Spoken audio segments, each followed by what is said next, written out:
প্রথমে আগে পাগল বলবে, তারপর ধাক্কা দিয়ে বার করবে। ধাক্কা দিয়েও না বলে তো জুতা পিটা করবে। হ্যাঁ জি, রাগ করছেন হয়তো, ওই জন্য কথাটা শুনতে খারাপ লাগে। যেই মেয়েটাকে আপনি নিয়ে এসেছেন, যেই স্ত্রীটা আপনি নিজে বাড়িতে রেখেছেন, সেই স্ত্রীটা কার? মন্টুর বাপের না আপনার?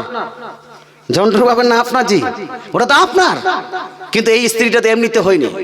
মুসলমান, এই স্ত্রীকে আপনি জন্ম দেননি, এই স্ত্রীকে আপনি লালন পালন করেননি, এই স্ত্রীর পিছনে আপনি খাটনি করেননি, এই স্ত্রীর পিছনে আপনি মাথার ঘাম পায়ে পড়ে তাকে বড় করেননি, এই স্ত্রীকে আপনি এডুকেটেড করেননি, এই স্ত্রীকে আপনি স্কুল কলেজ ইউনিভার্সিটিতে পাঠাননি। পাঠিয়েছে কে? আপনার শ্বশুর আব্বা, আপনার শাশুড়ি, আপনার শালা, আপনার সম্বন্ধী, আপনার হয়তো ওই দাদু শাশুড়, দাদি শাশুড়, আপনার দাদা শ্বশুর।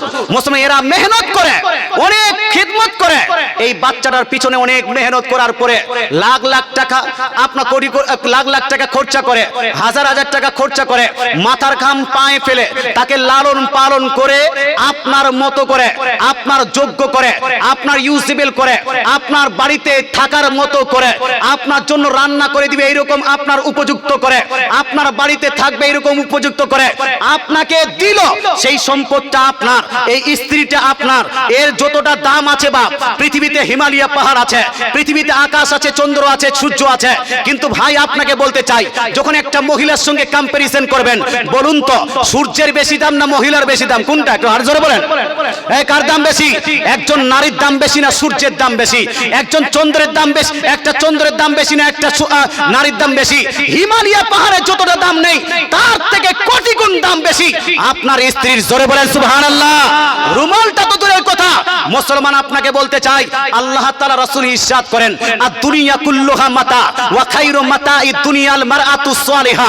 রাসূলুল্লাহ সাল্লাল্লাহু আলাইহি ওয়াসাল্লাম বলছেন, হে আমার উম্মত, উম্মতিরা শুনে নাও, গোটা পৃথিবীকে আল্লাহ তাআলা তোমার জন্য সম্পদ বানিয়ে দিয়েছেন। কিন্তু শুনো, এই গোটা পৃথিবীর সম্পদ সমূহের মধ্যে সবথেকে দামি সম্পদ হলো তোমার স্ত্রী। জোরে বলেন সুবহানাল্লাহ। তাহলে সূর্যের থেকে বেশি দাম আপনার স্ত্রীর, চন্দ্রের থেকে বেশি দাম আপনার স্ত্রীর, হিমালয় পাহাড় থেকে বেশি দাম আপনার স্ত্রীর, নাইট্রোজেন অক্সিজেন থেকে বেশি দাম আপনার স্ত্রীর, আকাশ ও বাতাস থেকে বেশি দাম আপনার স্ত্রীর। মুসলমান, সেই দামি সম্পদকে যখন আপনার বাড়ি থেকে, আপনার শ্বশুর আব্বার বাড়ি থেকে আনতে যাবেন, তখন যদি শ্বশুর আব্বাকে বলেন, শ্বশুর আব্বা বেটিকেও দেন আর 5 লাখ টাকাও দেন, এই ব্যক্তি জুতা খাওয়ার মতো যোগ্য কিনা? এবার হারাবো না, যোগ্য তো, রাগ করিয়েন না বাপ, যোগ্য তো হয়ে গেছে, মারছে না, ব্যাপারটা আলাদা। কারণ সবাই এক না একদিক থেকে আমরা ফেসে আছি। মুসলমান, আপনাকে বলতে চাই, এটা নির্লজ্জর মতো কাজ, এটা হলো বেহায়ার মতো কাজ, এই কাজ করা যাবে না বাপ। তাই মুসলমান আপনাকে বলতে চাই, যারা গুনাহ করে ফেলেছেন তওবা করে নেবেন। যারা যুবক আছেন, বিয়ে করার আগে আজকেই প্রতিজ্ঞা করেন, বিয়ে তো করব, নিজ সুইট হার্টকে নিয়ে আসবো, নিজ ডার্লিংকে নিয়ে আসবো, নিজ জানের জানকে নিয়ে আসবো, কলিজার টুকরাকে নিয়ে আসবো। স্ত্রীটা তো আপনার কলিজার টুকরা, স্ত্রী তো আপনার সুইট হার্ট, স্ত্রীটা আপনার হলো ডার্লিং। ওই আপনার সুইট হার্টকে আপনার বাড়িতে নিয়ে আসবেন। খবরদার, হোশিয়ার, যেভাবে রুমালটা যদি নিয়ে আসি, রুমালটা নিয়ে আসার সময় আমি দোকানদারকে বলবো, ভাই আমার রুমালটা দেন আর এই টাকাটা নিয়ে নিন, থ্যাংক ইউ সো মাচ রুমালটা দেওয়ার জন্য। তাহলে আপনাকে ভদ্র বলবে কি বলবে না? বলবে কি বলবে না? তদ্রূপ যখন আপনার সম্পদকে, আপনার স্ত্রীকে আপনার শ্বশুর আব্বার বাড়ি থেকে নিয়ে আসবেন, তখন শ্বশুর আব্বার কাছ থেকে স্ত্রীকে নিয়ে আসবেন, উচিত মতো মোহরানা আদায় করবেন, আর শ্বশুর আব্বা এবং শাশুড়িকে থ্যাংক ইউ সো মাচ বলে আসবেন। তাহলে আপনি হবেন ভদ্র, আপনি হবেন নম্র, আপনি হলেন জ্ঞানী, আপনি হলেন শিক্ষিত, আপনি হলেন বিদ্বান। নচেত আপনার বিদ্যার উপর ইসলামের কোনো অধিকার নাই। এই বিদ্যা আপনার কাজে আসবে, আসবে না। তাই বলতে চাই, যুবক ভাই যারা এখন আছেন, বিয়ে করেননি, মরার আগে এই আপনার প্রতিজ্ঞা করে নেন যে মরার আগে যদি বিয়ে করার সুযোগ পাই, কোনদিন মুখ থেকে যৌতুক চাইবো, এই চাইবো না। যারা যারা এই কথার উপর প্রতিজ্ঞা করছেন, একটু হাত তুলে বলুন তো, ইয়া রাসূলুল্লাহ। বলছে হুজুর সব তো হয়ে গেছে বিয়ে। আরে যারা যারা হাত তুলেছে তারা কমসে কম, যারা হাত তুলেননি, যারা বলছেন হুজুর আমরা বিয়ে তো করে নিয়েছি, কি করব? মুসলমান আপনাকে বলতে চাই, আচ্ছা এদিকেও একটু ধ্যান দেন, ধ্যান দেন। মুসলমান যারা বিয়ে করে নিয়েছেন, আচ্ছা ছেলের বিয়ে দিবেন কি দিবেন না? ভুল সংশোধন করার সময় আছে কি নাই? নাতির বিয়ে দিবেন কি দিবেন না? পোতার বিয়ে দিবেন কি দিবেন না? তখন যদি আপনারা চান এর উপর আমল করতে পারবেন কি পারবেন না? তো যারা যারা আগামীতে আমল করবেন একটু হাত তুলে বলুন না, ইয়া রাসূলুল্লাহ। মাশাআল্লাহ।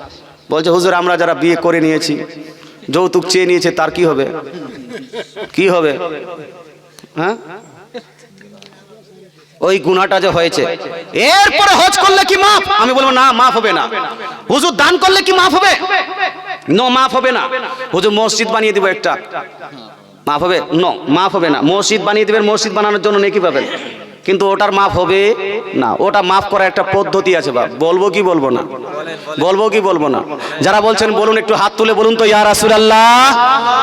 যারা যারা হাত তুলেছেন 500 টাকা করে মসজিদের নামে দিন আগে, 500 টাকা করে। কি করে মাফ পাওয়া যাবে? হবে না ভাই, বেশি না, 500 টাকা। আর একজন শিক্ষিত মানুষ, একজন জ্ঞানীর কাছ থেকে চাই 5000 টাকা। যদি পারেন একটু তাড়াতাড়ি করে দিয়ে যান, তাড়াতাড়ি তাড়াতাড়ি, বেশিক্ষণ কালেকশন করবো না বাপ। মুসলমান কি নাম?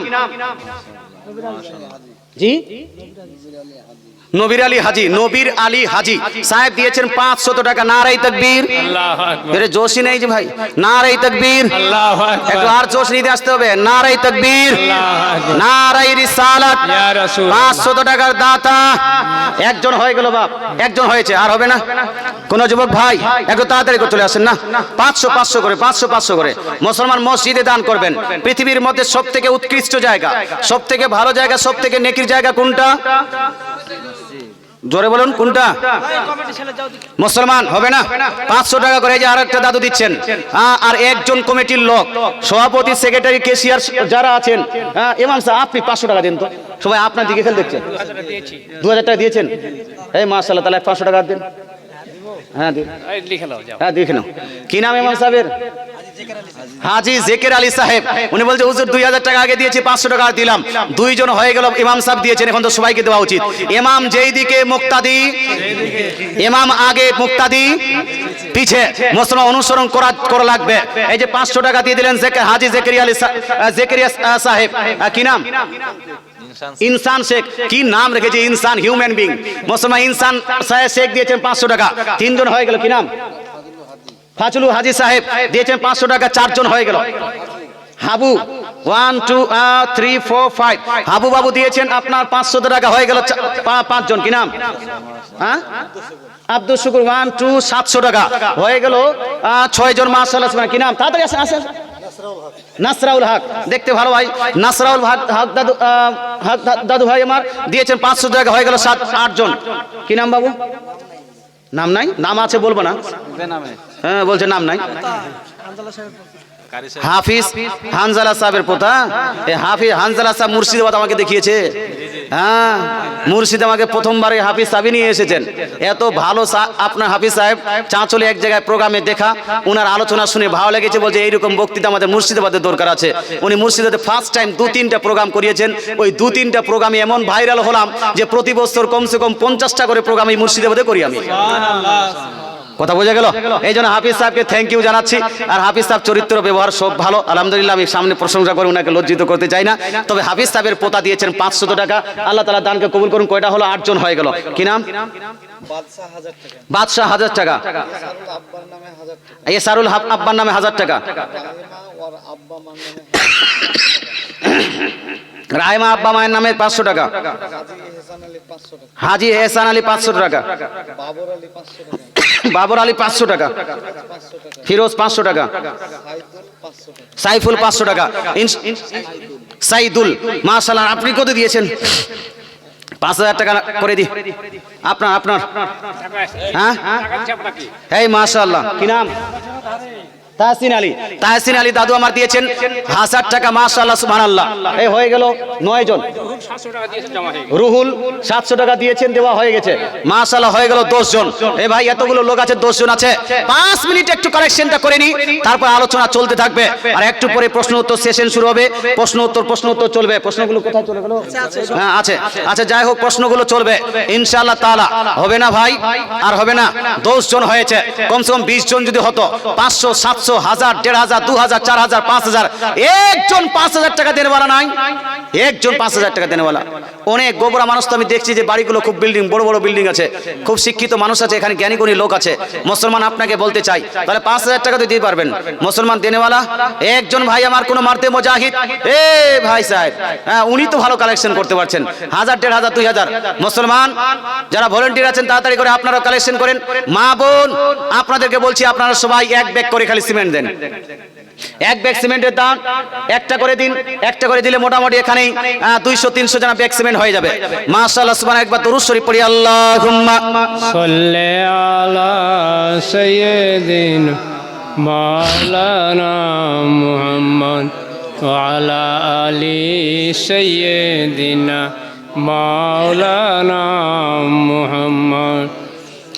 সাল্লু আলা মুহাম্মাদিন सल्लल्लाहु अला मुहम्मद। हरिदम ज़बा से निकालो पाक नामी मुहम्मद, हरिदम ज़बा से निकालो शफियाना मुहम्मद সাল্লাল্লাহু তাআলা আলাইহি ওয়া আলিহি ওয়াসাল্লাম। ভাই হবে না আর 10 জন ভাই 500, 1000 করে দেনেওয়ালা মুসলমান। জি আমাদের একজন আবুল খায়ের, জি, উনি হাফিজ আবুল খায়ের, আচ্ছা হাফিজ আবুল খায়ের সাহেব, নানার জন্য 5000 টাকা। মাশাআল্লাহ, সুবহানাল্লাহ, নারে তাকবীর, अल्लाहु अकबर।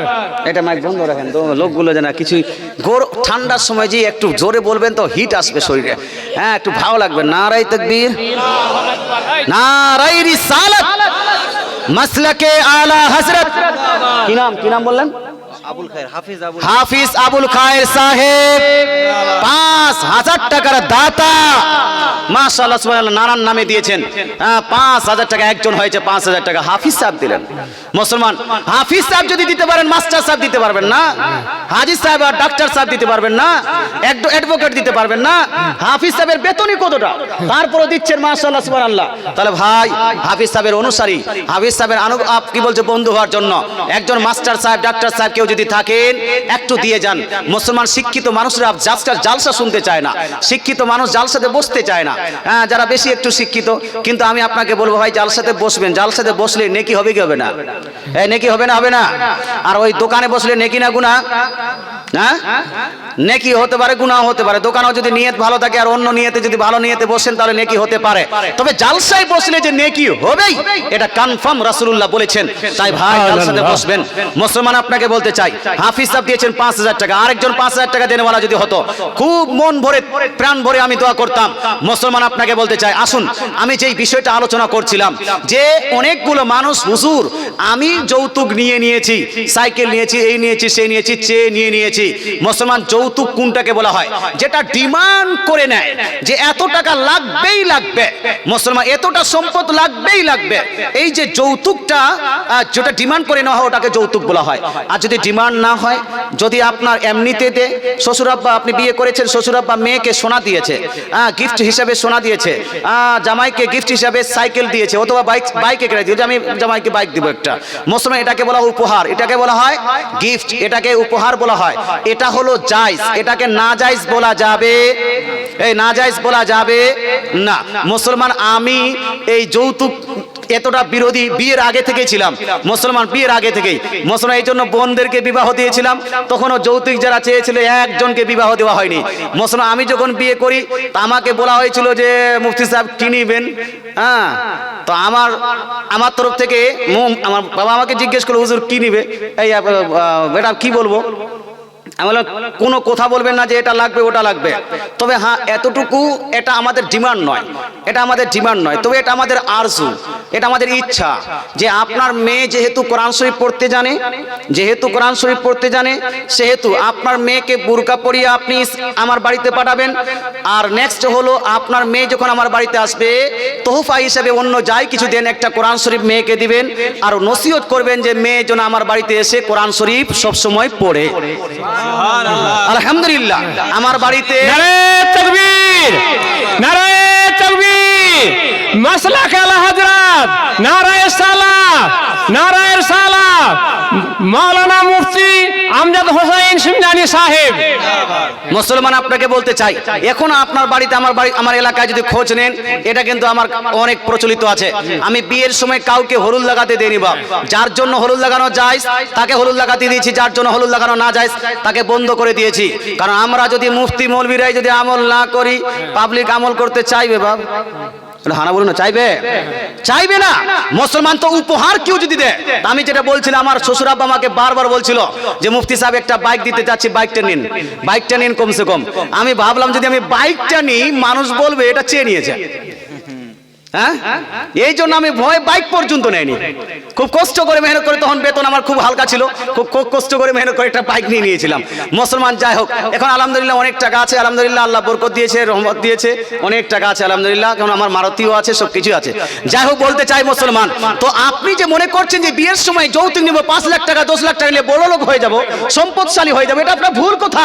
আল্লাহ যদি দিতে চান, আপনার যৌতুকের কোনো প্রয়োজন হবে? এই প্রয়োজন হবে? আপনাকে যদি সম্পদশালী আল্লাহ তাআলা করেন, তাহলে আপনার কোনো যৌতুকের প্রয়োজন হবে না, দেখবেন আপনার বরকত হবে। স্ত্রী আসলে দুইজনের রিজিক এমনিতে নিয়ে আসে। আপনার সম্পদ, আপনার বেটি হবে, আপনার আল্লাহ তাআলা রহমতের দরজা খুলে যাবে, বেটা হবে, রহমতের দরজা খুলে যাবে। মুসলমান আপনাকে বলতে চাই, বেটা বেটি এইগুলো আপনার স্ত্রী আপনার বাড়িতে যখন আসবে, দেখবেন ছেলেটা ইনকাম করছে না, ইনকামের রাস্তা বের হয়ে গেছে। অনেকগুলো ছেলে এমন আছে যে 10 বছর আগে কিচ্ছুই ছিল না, বিয়ের আগে টোটাল জিরো ছিল, আজকে গ্রামের সব থেকে বড় হিরো হয়ে ঘুরছে। আছে কি নাই? আছে কি নাই? বিয়ের একটা বরকত আছে বাপ। যৌতুক চাইবেন না, তো বিনা চাওয়াতে যদি কোনো গিফট দেয়, উপহার দেয়, সেটা গ্রহণ করা যাবে। আমাকেও গ্রহণ করা উচিত ছিল, কিন্তু আমি ভয় গ্রহণ করিনি। গ্রহণ করলে সেটা জায়েজ হতো। যাই হোক ভাই, বলতেটা চাই। এবার প্রশ্ন হলো যে আমি যৌতুক নিয়েছি, যদি যৌতুক নিয়ে থাকি, তাহলে এটাকে প্রায়শ্চিত্ত করার নিয়ম শৃঙ্খলা কি, পদ্ধতিটা কি? তো পদ্ধতিটা হলো এই, মুসলমান যখন আপনি যৌতুক নিয়েছেন, কত যৌতুক নিয়েছেন সেটা তো এখনো আপনার জানা আছে। যেটা জানা আছে, ধরে নেন 2 লাখ টাকা নিয়েছেন, একটা বাইক নিয়েছেন, একটা জানা ওই আলমারি নিয়েছেন, একটা খাট নিয়েছেন, একটা পালং নিয়েছেন, ইত্যাদি যা কিছু নিয়েছেন, আপনি 2 ভরি সোনা নিয়েছেন, আপনি চেয়ে যা কিছু নিয়েছেন, গোটাটা হিসাব করেন। হিসাব করার পরে যত টাকা হলো, 4-5 লাখ টাকা যাই হোক, 10 লাখ টাকা যাই হোক, সেই টাকাটা ম্যানেজ করেন। টাকাটা ম্যানেজ করুন। যদি ম্যানেজ না করতে পারেন, জমি বিক্রি করে দেন। জমি বিক্রি করার পরে, টাকাটা ম্যানেজ করার পরে শ্বশুর আব্বার বাড়িতে চলে যান। শ্বশুর আব্বার কাছে গিয়ে শ্বশুরকে ওই হাতে ওই টাকাটা থামিয়ে দেন। থামিয়ে দেওয়ার পরে বলেন, শ্বশুর আব্বা, এই টাকাটা আপনার কাছে আমি যৌতুক হিসেবে নিয়েছিলাম, এই টাকাটা আমার উচিত হয়নি, ডিমান্ড করে নিয়েছিলাম, এটা আমার নাজায়েজ হয়েছে, গুনাহ হয়েছে। শ্বশুর আব্বা, এই টাকাটা আপনাকে আমি ফেরত দিলাম, এটাকে আপনি গ্রহণ করুন, আর আমাকে আপনি মাফ করে দিন। মুসলমান, আপনার শ্বশুর আব্বা টাকাটা পাওয়ার পরে আপনাকে যদি মাফ করে দেয়, যে যা বেটা আমি তোমাকে মাফ করে দিলাম, যেহেতু এটা হাক্কুল ইবাদ, বান্দার হক মেরেছেন, বান্দা যদি মাফ করে দেয়, আল্লাহ সঙ্গে সঙ্গে আপনাকে মাফ করে দিবেন। জোরে বলে সুবহানাল্লাহ। এমনটা নয়, বান্দার হক মেরেছেন আর আল্লাহর কাছে মাফ চাইবেন, আল্লাহ বলবেন, বান্দারে, এটা তোমার সিস্টেম নয়, এটা তোমার নিয়ম নয়। তুমি সুদ খেয়েছো যার কাছে, সুদের যদি টাকা থেকে তুমি মাপ পেতে চাও, যত টাকা সুদ খেয়েছো, যার কাছে যতটা সুদ নিয়েছো, সব সুদের টাকা তোমাকে ফেরত দিতে হবে। তারপরে আল্লাহর কাছে তওবা করতে হবে, আল্লাহ মাফ করে দিবেন। জোরে বলে সুবহানাল্লাহ। তদ্রূপ ডিমান্ড করে যে টাকাটা নেওয়া হয়েছে, সেই টাকাটা তোমাকে ফেরত দেওয়ার পরে আল্লাহর কাছে তওবা করবেন। মুসলমান, আল্লাহ তাআলা আপনাকে মাফ করে দিবেন। দিস ইজ দ্য সিস্টেম, এটা হলো নিয়ম। মুসলমান, আপনি বলুন, হুজুর এটা আবার করা যায় নাকি? না না মুসলমান, এমন অনেক লোক আছে, আল্লাহ ফিরু অনেক লোক আছে, আল্লাহকে ভয় করে ওয়াজ ও নাসিহত শোনার পরে তার উপর আমলও করেছে।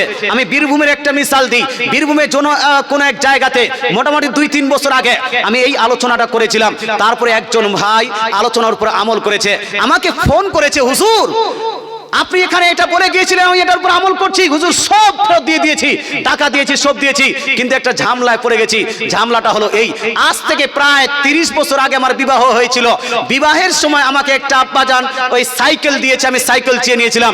সেই সময় সাইকেলের দাম ছিল এত টাকা, এখন সেই সাইকেলের দাম হলো এত টাকা। হুজুর আমি যে টাকাটা দিব, তো টাকাটা কি তখনকার হিসাবে দিব না এখনকার হিসাবে দিব? ঝামেলায় পড়ে গেছে। কথা বুঝে গেল? তো মানুষ আমল করে না। আমল করে না, আমল করনে আছে, ভালো মানুষ আছে। এতগুলো মানুষের মধ্যে দুইটা নয় একটা মানুষ যদি আমল করে জালসা সাকসেস ফুল হয়ে যাবে। জোরে বলে সুবহানাল্লাহ। সুবহানাল্লাহ। একজন মানুষ যদি সুধরে যায় গোটা জালসা কামিয়াব হয়ে যাবে। তাই বলতে চাই ভাই, মেয়েদের উপর নির্যাতন করবেন না, মেয়েদের উপর অত্যাচার করবেন না। আজকে মেয়েদের সঙ্গে আমরা দাসীর মতো যেন আপনার ব্যবহার করি, মেয়েদের উপর আমরা নিজের বাড়ির ঝির মতো ব্যবহার করি। মেয়েকে যেটা, মেয়ের যে স্ত্রী যেটা আসল হক অধিকার, সেই অধিকারটা আমরা দিই না মুসলমান। এটা 90% বাড়িতে অধিকার ঠিকভাবে দেওয়া হয় না। শুধু ছেলেরা বাড়ি চালায় বলে ছেলেদের কোথায় চলে আপনার অল্প অল্প কোথায় মেয়ের স্ত্রীর গায়ে হাত তোলা, স্ত্রীকে মারা, স্ত্রীকে বাড়ি থেকে বের করে দেওয়া, স্ত্রীর 7 খানদানকে গালি দেওয়া। মুসলমান এরকম একটা প্রচলিত ওর চলছে। খবরদার, হোশিয়ার। বলুন তো ভাই, আপনার স্ত্রী একটা মিস্টেকের কারণে 2টা থাপ্পড় মারলেন, আপনার যে মিস্টেক হচ্ছে জীবনে, একবার যদি আপনার স্ত্রী আপনার গালে থাপ্পড় মারে এই সমাজের মধ্যে মুখ দেখাতে পারবেন? এটা হারা বলুন না বাবা, হ্যাঁ, মুখ দেখাতে পারবেন না। মুসলমান আপনাকে বলতে চাই, মানুষের মিস্টেক হতেই পারে, ভুল হতেই পারে। সমাজ কি বলছে? ভুল আপনার মিস্টেক হতে পারে। ভুল হওয়ার পরে যদি সেটাকে আপনি মাফ করে দিতেন, যদি আপনি তাকে বলতেন সুইটহার্ট এটা তুমি দ্বিতীয়বার করবে না, চলে এটাকে মাফ করে দিলাম, দ্বিতীয়বার এইরকম ভুল করবে না, আপনার স্ত্রী আপনাকে ভালোবাসতো, আল্লাহর আরশ খুশি হয়ে যেত। মুসলমান আপনাকে বলতে চাই, কিন্তু আমরা তো নিজেকে মরদ মনে করি। আমরা যখন স্ত্রী যখন হাফ বুরকা পড়ছে না, স্ত্রী যখন মানুষকে পেট দেখাচ্ছে, যখন পিঠ দেখায়, তখন আমরা নিজেকে আপনার পুরুষ মনে করি না। মুসলমান স্ত্রী যখন মাথা খুলে থাকে তখন নিজেকে পুরুষ মনে হয় না। স্ত্রী যখন ওই আপনার বাড়ির বাহিরে যখন স্নান করতে যায়, ওখানে গিয়ে একটা ব্লাউজ পরে একটা সায়া পরে যখন পাবলিক প্লেসে গোসল করে, তখন আপনার পুরুষত্ব হারিয়ে যায়। আর একটু মিস্টেকের কারণে মারার সময় পুরুষত্ব চলে আসে। খবরদার, হোশিয়ার।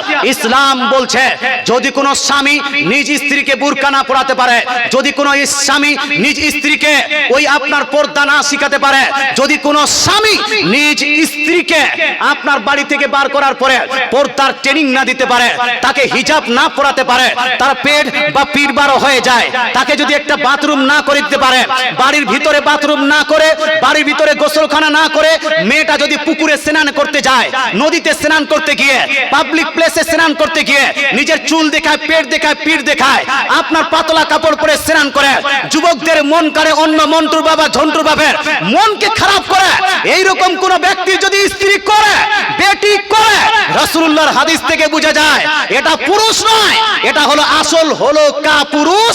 এটাকে শরীয়তে বলা হয়েছে দাইয়ুস। কি বলা হয়েছে বাপ? দাইয়ুস। মুসলমান এই দাইয়ুসদের পিছনে নামাজ পড়া চলবে না, দাইয়ুসকে মোড়ল সর্দার বানানো যাবে না, দাইয়ুসকে মসজিদের কমিটি বানানো যাবে না, দাইয়ুসকে মসজিদের সেক্রেটারি বানানো যাবে না, দাইয়ুসকে মসজিদের সভাপতি বানানো যাবে না। মসজিদ যদি থাকে ফ্রিতে থাক, সেক্রেটারি কিসে যদি কেউ যদি যোগ্য না থাকে সবকে বাদ দিয়ে মসজিদ এমনিতেই রাখেন। কিন্তু কোন দাইয়ুসকে মসজিদের সেক্রেটারি, ক্যাশিয়ার, সভাপতি করা যাবে না, মসজিদের ইমাম করা যাবে না। এগুলো হলো মসলাবাব। কিন্তু আমরা এদিকে ধ্যান কই দিচ্ছি, মুসলমান মেয়েকে স্ত্রীকে শুধু মারার সময় আমরা পুরুষ হয়ে যাই, স্ত্রীকে তালাক দেওয়ার সময় আমরা শুধু পুরুষ হয়ে যাই, স্ত্রীকে বাপ মাকে আপনার বাপ মায়ের নাম নিয়ে তাকে বোকা দেওয়া, একটু ভুলের কারণে তার বাপকে গালি দিচ্ছি, তার খানদানকে গালি দিচ্ছি, তার 4-14 খানদানকে গালি দিচ্ছি, এই মুসলমান এটার সময় আমরা পুরুষ হয়ে যাই। খবরদার, হোশিয়ার। পুরুষ তাকে বলে না, পুরুষ বলা হয় তাকে যে বিবাহ করার পরে ইসলামের পথে নিজ স্ত্রীকে চালানোর সক্ষমতা রাখে। জোরে বলে সুবহানাল্লাহ। বিয়ে করার পরে ইসলামের পথে নিজ স্ত্রীকে চালানোর সক্ষমতা রাখে। আল্লাহ তাআলা আমাদের বুঝার তৌফিক দান করুক। গোবরার মানুষ ভালো, জ্ঞানী, এই হিসাবে এই বক্তৃতাগুলো করলাম। আল্লাহ তাআলা আমাদের আমল করার তৌফিক দান করুক, বলেন আমিন। আচ্ছা, যৌতুক থেকে মাফ পাওয়ার রাস্তাটা পেলেন? পেয়েছেন না? যাই হোক, এবার আমি কিছু প্রশ্ন উত্তরের দিকে আসবো বাপ, কারণ 1.5 ঘন্টা মোটামুটি হয়ে গেল, আর আধা ঘন্টা ওয়াজ আছে, প্রশ্ন উত্তরগুলো দেন। একবার দরুদ শরীফ, আল্লাহুম্মা সাল্লি আলা সাইয়্যিদিনা মাওলানা মুহাম্মদ ওয়া আলা আলি সাইয়্যিদিনা মাওলানা মুহাম্মদ সাল্লাল্লাহু আলা তাজমুল মুহাম্মদ। তাজেরুল 600 টাকা, আসরাউল 500 টাকা, আসহাবুল 500 টাকা, সাগির হোসেন 2 বস্তা সিমেন্ট, সম্রাট 500 টাকা, জিয়ারুল 5 ব্যাগ সিমেন্ট।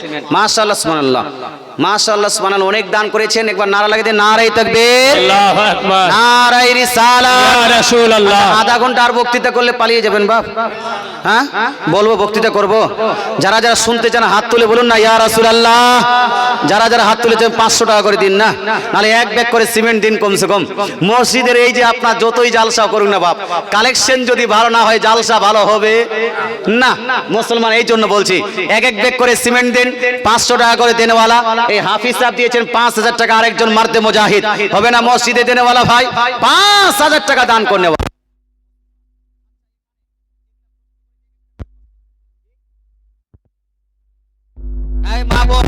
আপনারা দিন না, এক এক ব্যাগ করে সিমেন্ট দিন না।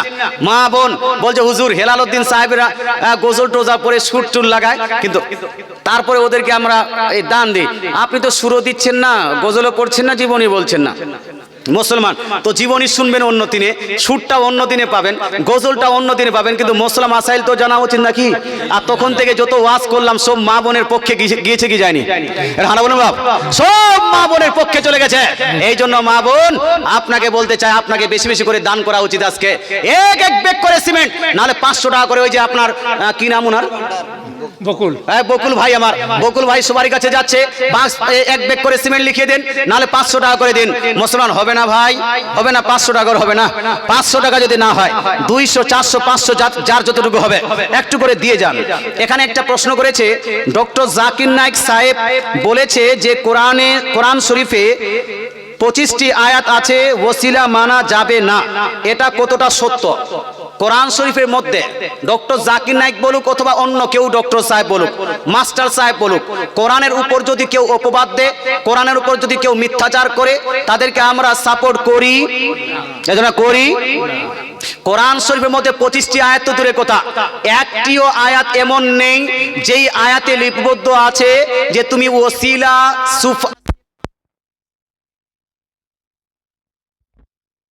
না। এই ওসিলাকে নিষিদ্ধ, ওসিলাকে হারাম করনেওয়ালা একটাও আয়াত নাই। কথা বোঝা গেল? একটাও নাই। 25টা তো দূরের কথা, যদি থাকে একটা দাও। মুসলমান যখন গিয়েছিল, একে অনেকবার চ্যালেঞ্জ করা হয়েছে যে বসো, মোনাজারাতে বসো, কিন্তু মোনাজারের ডিবেটে একবারও বসেনি। কিন্তু যখন শ্রীলঙ্কাতে গেল তখন ধরা পড়ে গেল। আপনার ওখানে হাফিজ এহসান কাদরি সাহেব, হাফিজ এহসান কাদরি সাহেব, ভিডিওটা আমার কাছে আছে, সবার ইউটিউবে আছে। হাফিজ এহসান কাদরি তাকে জিজ্ঞেস করলেন যে আপনি তো 25টি বা 26টি আয়াত দিয়ে ওসিলা সিফারিশকে হারাম করেছেন, আপনাকে 25-26টি নয়, মাত্র একটি আয়াত দিতে হবে। একটি আয়াত দিন যেখানে ওসিলা সিফারিশ হারাম আছে। ডক্টর জাকির নায়েক একটাও আয়াত দিতে পারে নি, একটাও আয়াত দিতে পারেনি। এটা ডক্টর জাকির নায়েক সাহেবের কোরআনের উপর অপবাদ, কোরআনের উপর আপনার কি বলছে মিথ্যা আরোপ করা হয়েছে। আর কেউ যদি কোরআনের উপর অপবাদ বা মিথ্যা আরোপ করে, সে যতই বড় ডাক্তার, মাস্টার, মুফতি, মৌলভী হয়ে যাক, তাকে আমরা সাপোর্ট করি না। বরং কোরআন শরীফের মধ্যে সূরা মায়েদা আয়াত নাম্বার 35 এর মধ্যে ওসিলার প্রমাণ আছে, সূরা বাকারা আয়াত নাম্বার 89 এর মধ্যে ওসিলার প্রমাণ আছে। অনেক অসংখ্য আয়াত দ্বারা ওসিলা সিফারিশের প্রমাণ আছে। এই জন্য সুন্নি মুসলমান ওসিলা মানছে, আগামী তো মানবে না, মানবে না, মানবে। সুপারিশ মানছে, আগামী তো মানবে না, মানবে না। শাফাআত মানছে, আগামী তো মানবে কি মানবে না, মানবে। যাই হোক ভাই, আচ্ছা, আসসালামু আলাইকুম। ওয়ালাইকুম সালাম। তাবলীগ করা যাবে কি যাবে না? বিয়েতে গায়ে হলুদ দেওয়া যাবে কি যাবে না? তাবলীগ করা প্রসঙ্গে, তাবলীগ করা জায়েজও আছে আবার নাজায়েজও আছে। তাবলীগ মানে হলো পৌঁছানো। তাবলীগ মানে কি? পৌঁছানো। আল্লাহ তাআলা রাসূল বলছেন বাল্লিগু আন্নি ওয়ালাউ আয়া, তুমি আমার কাছ থেকে একটি হাদিস, একটি কথা যদি অন্যের কাছে পৌঁছাতে পারো, সেটাও পৌঁছাও। কথা বোঝা গেল? এই বাল্লিগু থেকে এসেছে তাবলীগ, তাবলীগ থেকে এসেছে বাল্লিগু। কথা বোঝা গেল? তো তাবলীগ করা এটা জায়েজ, কিন্তু তাবলীগ করতে গিয়ে কি করতে হবে বাপ? দরুদ চালু করতে হবে না দরুদ বন্ধ করতে হবে? কোনটা? এটা হানা বলেন না বাপ। তাবলীগ করতে গিয়ে দরুদ বন্ধ না চালু? দরুদ চালু করতে হবে। তাবলীগ করতে গিয়ে সালাম বন্ধ করতে হবে না চালু করতে হবে? সালাম চালু করতে হবে। তাবলীগ করতে গিয়ে কিয়াম চালু করতে হবে না কিয়াম বন্ধ করতে হবে? তাবলীগ করতে গিয়ে 40 চারুম তিজা ফাতিহা চালু করতে হবে না বন্ধ করতে হবে? যদি তাবলীগের মাধ্যমে আপনার দরুদ চালু হয়, নামাজ চালু হয়, যাকাত চালু হয়, হজ চালু হয়, কিয়াম চালু হয়, নবীর মোহাব্বত বৃদ্ধি পায়, আপনার মৃত ব্যক্তির জন্য ইসালে সওয়াব বৃদ্ধি পায়, 40 চারুম যদি বৃদ্ধি পায়, এই রকম যদি তাবলীগ হয় তাহলে সেটাকে সাপোর্ট করতে হবে 100 এর মধ্যে 100%। আর যদি এমন তাবলীগ পান যেই তাবলীগের মাধ্যমে মুসলমান দরুদ বন্ধ হয়ে যাচ্ছে, সালাম বন্ধ হয়ে যাচ্ছে, ইয়া নবী সালামু আলাইকুম সালামুন আলাইকা বন্ধ হয়ে যাচ্ছে, নবীজির প্রতি ফাতিহা দোয়াস্তাম বন্ধ হয়ে যায়, ফাতিহা ইয়াস্তাম বন্ধ হয়ে যায়, জাশনে জুলুস বন্ধ হয়ে যায়, মৃত ব্যক্তির জন্য কবর জিয়ারত বন্ধ হয়ে যায়, মাজার জিয়ারত বন্ধ হয়ে যায়, ওলি আউলিয়া বন্ধ হয়ে যায়, পীর ওলিদের কথা বন্ধ হয়ে যায়। এই রকম যদি তাবলীগ হয়, যেই তাবলীগ করার পরে নবীকে মাটির মানুষ বলতে শুরু করে দিয়েছে, যেই তাবলীগে যাওয়ার পরে নবীকে নিরক্ষর বলতে শুরু করেছে, যেই তাবলীগে যাওয়ার পরে নবী গায়েব জানে না এরকম কথা বলতে শুরু করেছে, যেই তাবলীগে যাওয়ার পরে নবী নূরের তৈরি নয় এইরকম কথা যদি কেউ বলতে শুরু করে, যেই তাবলীগে যাওয়ার পরে কেউ যদি নবীকে বড় ভাইয়ের সমতুল্য বলে, নবী আপনার তাবলীগে যাওয়ার পরে নবীজি সাল্লাল্লাহু আলাইহি ওয়াসাল্লাম মরে মাটির সঙ্গে মিশে গেছে, এইরকম উক্তি যুক্তি কেউ যদি লাগায়, এই তাবলীগকে 100 এর মধ্যে 100ই আপনাকে প্রত্যাহার করতে হবে, এটাকে বন্ধ করতে হবে। এই তাবলীগ চলবে? এই চলবে না। আর আমাদের দেশে তাবলীগ জামাত নামে পরিচিত যেটা আছে, জামাতে তাবলীগ, তাবলীগ জামাত, এই তাবলীগ জামাতের আকীদা, তাবলীগ জামাতের আকীদা হলো নবী হলেন বড় ভাইয়ের সমতুল্য। মুসলমান আমাদের পাশে, আপনার পাশে একজন মুফতি সাহেব আছেন, মুফতি নাইমউদ্দিন রেজভী সাহেব, তারপর আরেকজন মুফতি সাহেব আছেন মুফতি জুবায়ের হোসেন মুজাদ্দিদি সাহেব, তারপরে আরেকজন মুফতি সাহেব আছেন মুফতি আলী হোসেন সাহেব। এদের অনেক ওয়াজ শুনেছেন, বই দেখিয়ে দেখিয়ে ওয়াজ করা হয়েছে যে তাকওয়াতুল ঈমানের মধ্যে রাসূলুল্লাহ সাল্লাল্লাহু আলাইহি ওয়াসাল্লাম তাবলীগ জামাতের কিতাব তাকওয়াতুল ঈমানের মধ্যে রাসূলুল্লাহকে বড় ভাই সমতুল্য লিখেছে।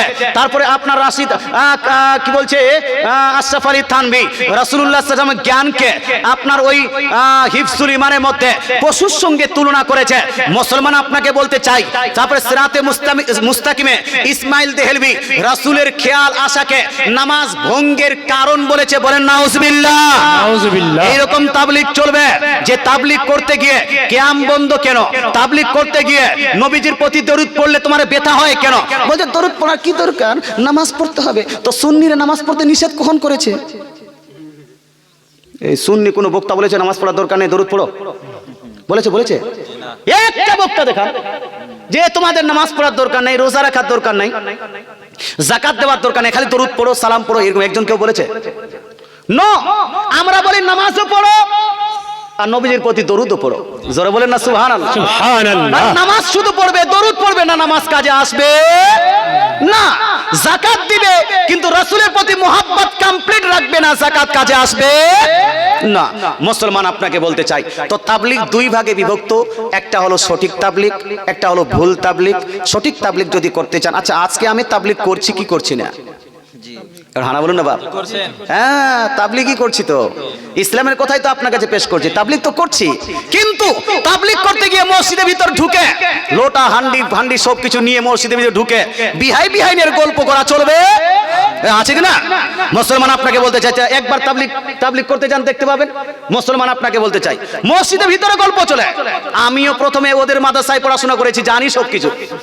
এমন না যে আমি ফালতু খালি কথা বলছি, না, প্র্যাকটিক্যাল দেখেছি, প্র্যাকটিক্যাল দেখে কথা বলছি। মুসলমান আমার এলাকায় অনেকগুলো তাবলীগের মসজিদ ছিল, অনেকগুলো আপনার দেওবন্দিদের মসজিদ ছিল, দেওবন্দি গ্রাম ছিল। আমার হাতে 3-4টা তাবলীগের গ্রাম আপনার দেওবন্দি গ্রাম সুন্নি হয়ে গেছে। জোরে বলে সুবহানাল্লাহ। আমরা দেখেছি এরা মসজিদে যায় তাবলীগ করতে, ওখানে থাকে, ওখানে সবকিছু করে, তখন গল্প টল্প করে কি করে না? করে কি করে না? মসজিদ কি বিহাইনের গল্পের জায়গা, বাড়ি সংসারের গল্পের জায়গা? এটা হানা বলেন না বাপ। মসজিদ কি খাবারের জায়গা, ঘুমানোর জায়গা? না, মুসলমান মসজিদ হলো ইবাদতের জায়গা। জোরে বলে সুবহানাল্লাহ। আল্লাহ তাআলা আপনাদের বুঝার তৌফিক দান করুন। তাবলীগ করো কিন্তু শরীয়তের তাবলীগ করো, তাবলীগ করো কিন্তু কোরআনের তাবলীগ করো, তাবলীগ করো কিন্তু হাদিসের তাবলীগ করো, তাবলীগ করো কিন্তু রাসূলুল্লাহর তাবলীগ করো। জোরে বলে সুবহানাল্লাহ।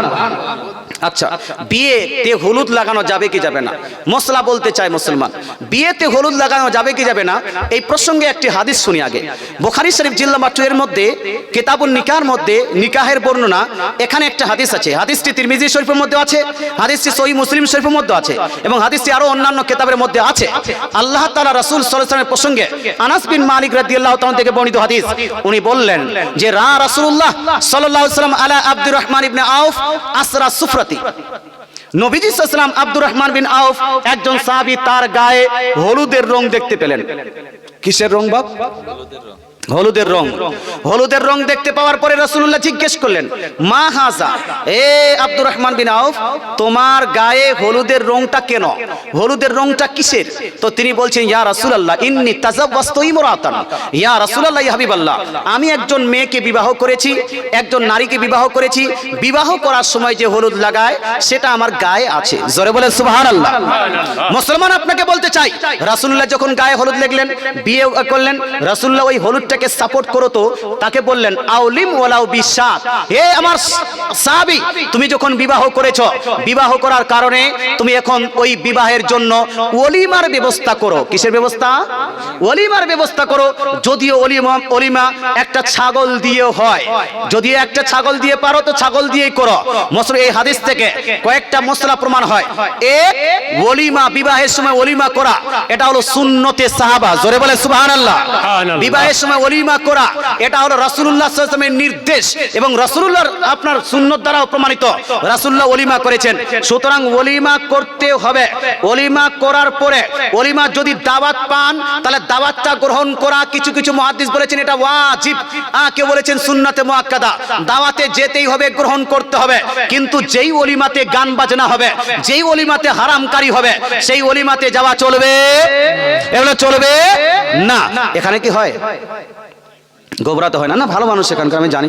হ্যাঁ মুসলমান, ওলিমা বুঝতে পারছেন না? বিয়ের পরে যে খাওয়ার অনুষ্ঠান, ওটাকে ওলিমা বলে। বিয়ের পরের দিন যেটা খাবার অনুষ্ঠান করে না, বিয়ে সংক্রান্ত, এটাকে কি বলে? হ্যাঁ, ওটাকে ওলিমা বলা হয়। আপনারা কি বলেন? আচ্ছা, বিয়ের খানে হোক বউ ভাত, বউ ভাত বুঝেন আপনারা? হ্যাঁ, বউ ভাত, ঠিক আছে, বউ ভাত হোক। মুসলমান, কোথাও আর শাশুড়ি ভাত বলে, মানে নতুন শাশুড়ি হয়েছে এই হিসেবে শাশুড়ি ভাত। মুসলমান, আপনাকে বলতে চাই, বউ ভাত যেটা আছে, রাসূলুল্লাহ বলছেন বউ ভাতের ব্যবস্থা করো, ওলিমার ব্যবস্থা করো। ওলিমার জন্য যদি তুমি উট জবাই না করতে পারো, পশু গরু জবাই না করতে পারো, যদি তুমি অন্য কিছু জবাই না করতে, ছোট্ট একটা পশু ছাগল জবাই করে তুমি যদি পারো, তো ছাগল জবাই করে করো। ওলিমাতে বরকত আছে, ওলিমাতে রহমত আছে, ওলিমা সাহাবীর সুন্নত, ওলিমা হলো নবীর সুন্নত। কিন্তু ভাই, আপনাকে বলতে চাই, ওলিমার দিনে ডিজে গান বাজনা চলবে? চলবে? চলবে না। ওলিমার দিনে নাচ গান করা চলবে না। এই ছেলেরা আপনাকে বলতে চাই, যুবকেরা আপনাকে বলতে চাই, যৌবন কালটাকে ইসলামের পথে চালাও।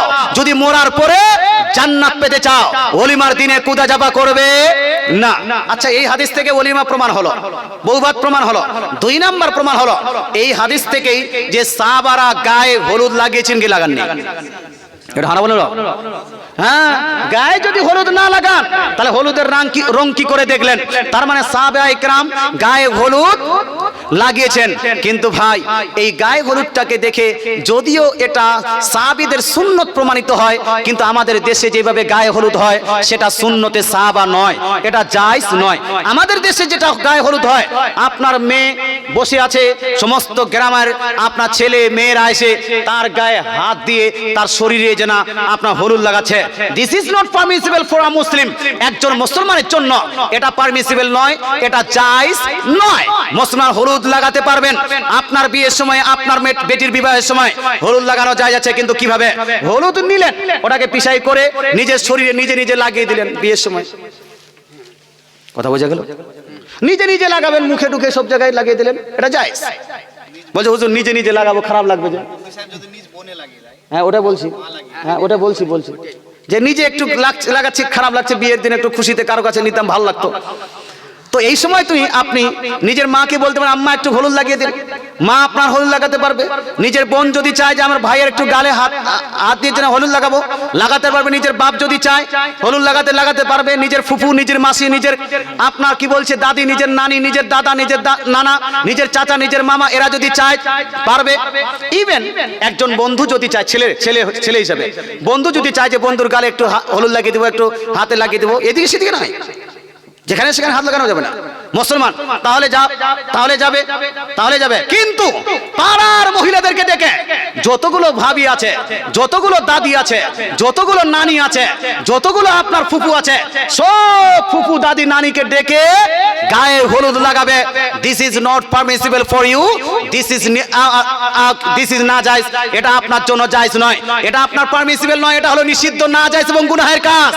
অনেকগুলো ভাবি আছে, এ ভাই দেওরের বডিতে হলুদ লাগাচ্ছে, বলছে কি বডি রে তোর, ফাটাফাটি বডি, বলে কি বলে না? খবরদার, হোশিয়ার। এই কমেন্টটা এটা হলো হারাম, আর ভাবির দ্বারা হলুদ লাগানো এটাও হলো হারাম। এটা হলো পুরুষের ক্ষেত্রে আমি বলে দিলাম কতদূর জায়েজ কতদূর না জায়েজ। তদরূপ যদি মেয়ে হয়, মেয়েটা যদি আপনার হলুদ লাগাতে চায়, সেখানে আরো কেয়ারফুল হতে হবে, সেখানে আরো আপনাকে সতর্ক হতে হবে। মেয়েটাকে যদি হলুদ লাগাতে চান, প্রথমত শর্ত হলো এই যে আপনাকে পর্দার ভিতরে রাখতে হবে। এমন না যে ওপেন প্লেসে হলুদ লাগাচ্ছেন, আপনাকে পর্দার ভিতরে, ঘরের ভিতর যেন আপনি মেয়েটাকে হলুদ লাগাবেন, মেয়েটা নিজে হলুদ লাগাবে, দিস ইজ পারমিসিবল, এটা আপনার জন্য জায়েজ আছে। মেয়ের মা যদি একটু লাগাতে চায় লাগাতে পারবে। মেয়ের নিজের বাবা যদি একটু গালে লাগিয়ে দিতে চায়, বেটির গালে লাগাতে পারবে। মেয়ের নিজের ভাই যদি একটু গালে লাগাতে চায় দিতে পারবে। মেয়ের নিজের বোন যদি একটু হাতে গালে লাগাতে চায় লাগাতে পারবে। কিন্তু অন্যান্য মহিলারা এই যে পেটে এদিকে সেদিকে হাত দিয়ে যে হলুদ লাগায়, এটা জায়েজ নয়। তদ্রূপ গ্রামের পুরুষদেরকে ডেকে ওই আপনার যুবতী মেয়ের গায়ে হাত দিয়ে যে হলুদ লাগানোর যে প্রথা আছে, দিস ইজ টোটালি হারাম, এটা হলো হারাম, এটা চলবে না। কিন্তু ভাই আমাদের দেশে চলে কি চলে না? তো কিছু জায়েজ আছে, কিছু না জায়েজ আছে, কিছু নিষিদ্ধ আছে। যতটা জায়েজ সেতটা চালান, যেটা না জায়েজ সেটা না জায়েজ বন্ধ করে দেন। আল্লাহ তাআলা আমাদের বুঝার তৌফিক দান করুক, বলেন আমিন। এটাও প্রশ্নের উত্তর হয়ে গেল।